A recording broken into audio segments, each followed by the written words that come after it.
Hi, everyone. Hope you're all doing great. My name is Chao. It's a great pleasure to present my work at ISMB 2021. The topic is Iterative Single-Cell Multi-omic Integration using Online Learning. Let's start off with some background about single-cell data. This figure demonstrates a key advantage of a single-cell RNA-seq, in contrast to the bulk RNA-seq, which gives an averaged expression profile.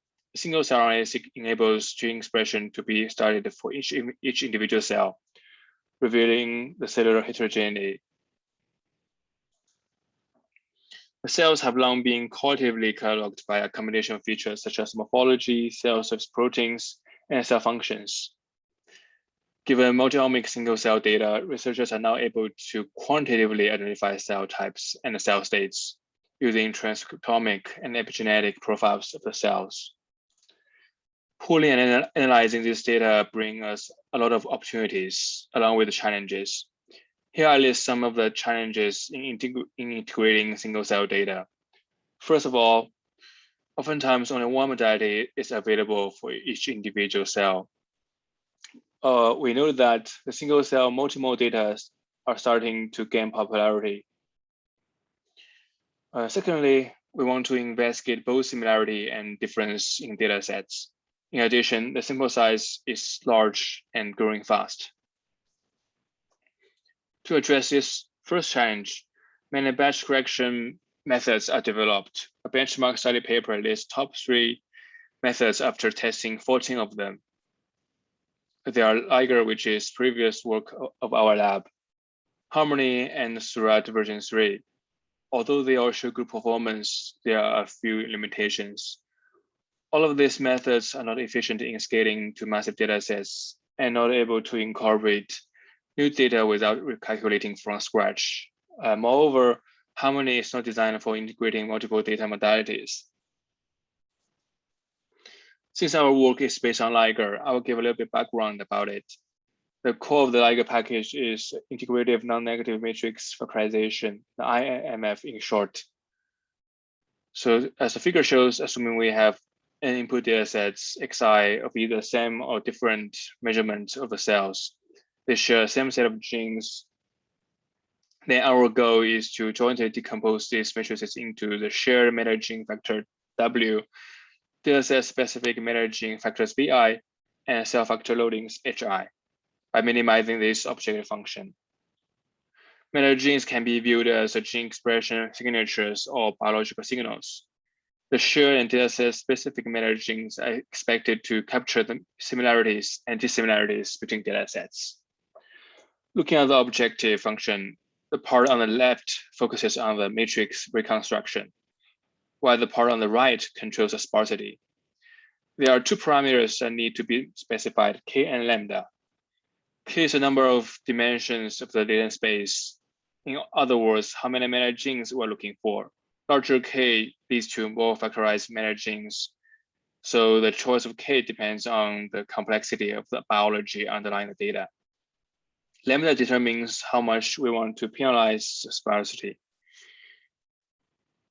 Before diving into the solution to IMF, let's first look at the algorithm designed for regular IMF problems, which is usually formulated here. Now we want to find the non-negative matrices W and H to reconstruct matrix A. The problem itself is non-convex, but a subproblem where we solve for one component while keeping the others fixed is convex. Li and Song proposed multiplicative updating rules 2 decades ago. The idea was pioneering at that moment, but it offers no guaranteed convergence. Later on, to address this problem, researchers introduced 2 other popular approaches in the block coordinate descent framework. The first one is alternating non-negative least squares, the ANLS, which updates matrix blocks in an alternating fashion.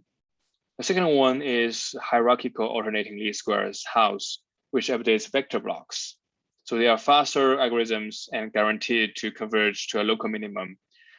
All of them are batch algorithms as they access the whole data set at each iteration. So in the published Liger package, the batch algorithm ANLS was used for solving IMF. In order to minimize object function, the matrix blocks HI, W, and VI are updated using this formula iteratively into convergence.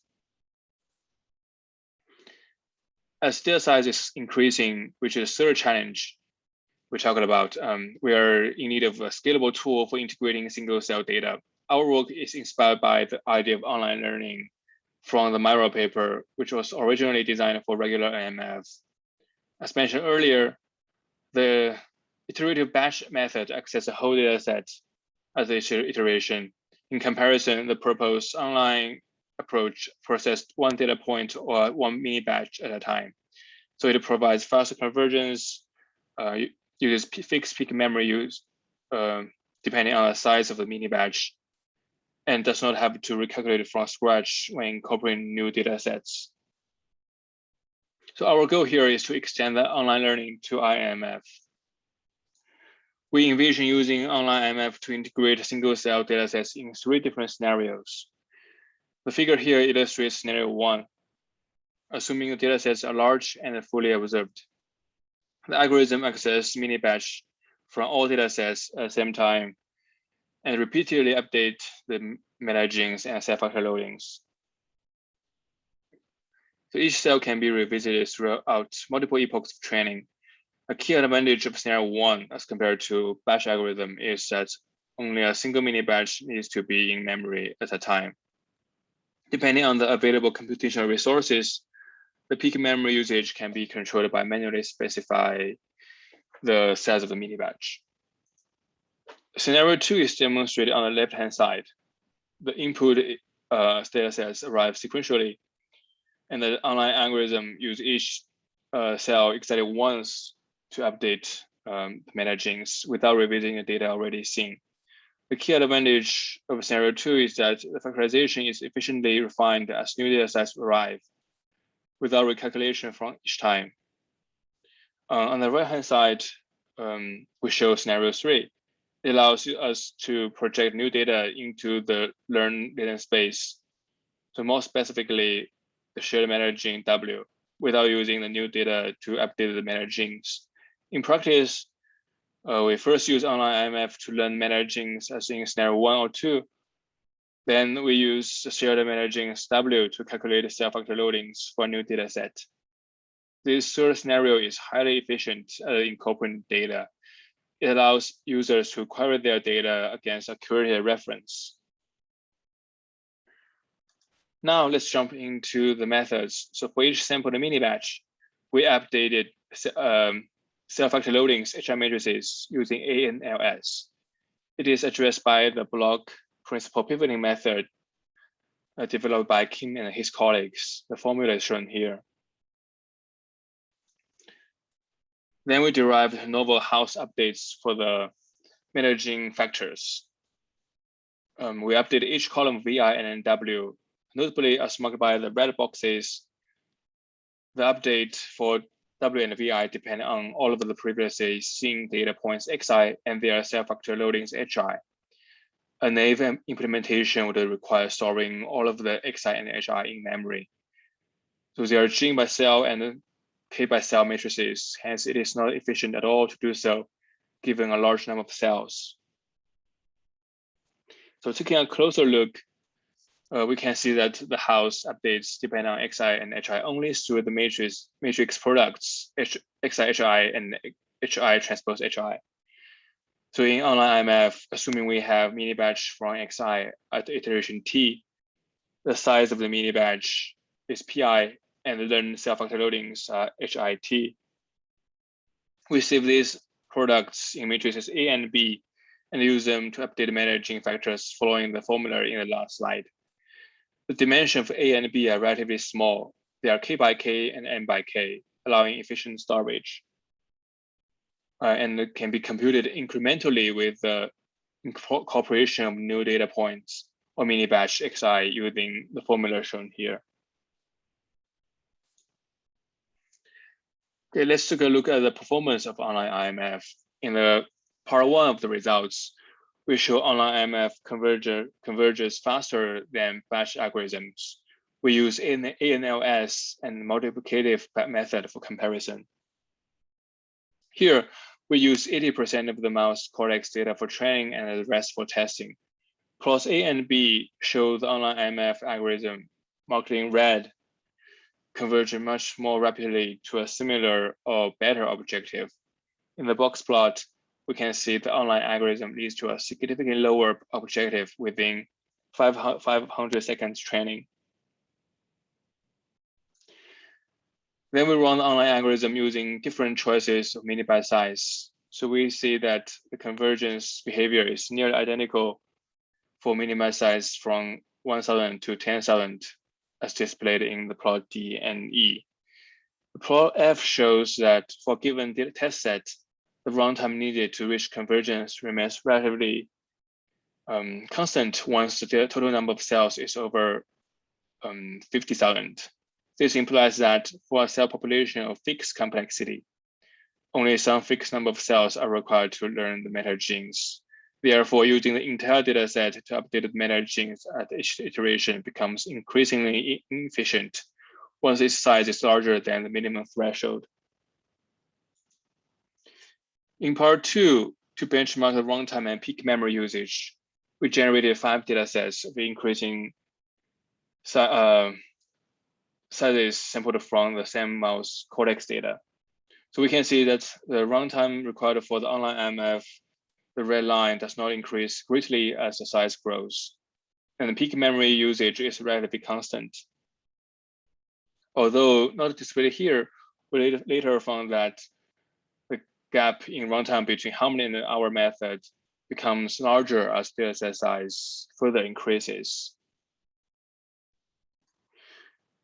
Here we show that the online and batch IMF algorithms align the human PBMC and the pancreas datasets equally well, beating Harmony and Surratt according to the alignment metrics. The online and batch IMF algorithm produce comparable clustering results in terms of cluster purity and adjusted random index. Overall, this analysis indicates that the time and the memory efficiency of online IMF does not sacrifice results quality. In the third part, we showcase application of online IMF on a larger data set. There are 9 single-cell RNA-seq data sets from mouse brain, totaling about 690,000 cells. We run the algorithm for 3 epochs with mini-byte size to be 5,000. It took about 24 minutes and 1 GB of RAM on a laptop. So if we perform this analysis using our previous batch IMF method at ANLS, it would have taken about 4 hours and required over 25 GB of RAM. So then we visualize as embedded cells and color them by published cell type labels for all 9 brain regions. And clearly, the online IMF retains data structure. The cells within each class are grouped together very well. In part 4, we demonstrate the capability of online IMF to efficiently integrate large single-cell RNA-seq dataset and the spatial transcriptomic datasets. In plot C, we can see the size-seq beats obtained from the mouse campus colored by the labels derived from projection onto single-cell RNA-seq data using scenario 3. The coordinates of each beat reflect its spatial position within the tissue. In the plot E, UMAP plot of the Murphy-ish cells from mouse hypothalamus are colored by the published cluster assignments. So, and similarly, these UMAP coordinates are derived from the online IMF integration of Murphy-ish and single RNA-seq data in scenario 3. In F, as a reference, here is a UMAP plot of only the single-cell RNA-seq cells from the mouse hypothalamus colored by the published labels.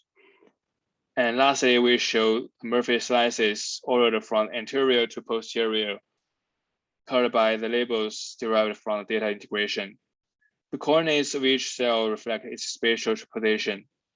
The spatial position and distribution of the joint clusters accord well with the known structure of the hypothalamus. One of the most appealing properties of online algorithm is ability to incorporate the new data points as they arrive. This capability is especially useful for large collaborative efforts to construct comprehensive cell atlases. So in the last part, we demonstrate online IMF by analyzing data sets that sequentially arrive. The cells used here came from the mouse primary motor cortex. They were generated by Brain Initiative Cell Census Network. There are 8 data sets of 4 different modalities, totaling about 400,000 cells. In this study, the algorithm processed 5,000 cells per iteration, only 1 epoch for each data set.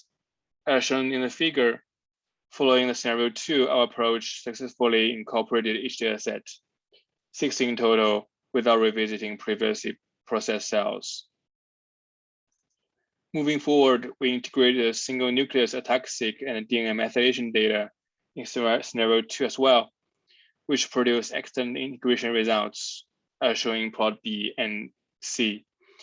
In plot D, we were able to jointly identify 15 cell types from all 8 datasets using marker genes reported in other studies. In summary, online IMF has 3 key advantages. It converges faster without losing accuracy.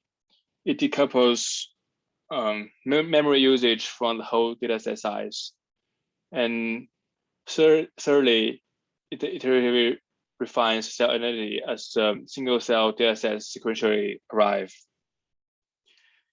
In the end, I'd like to thank my advisor, Professor Welch, and the lab members for their support and help on this project.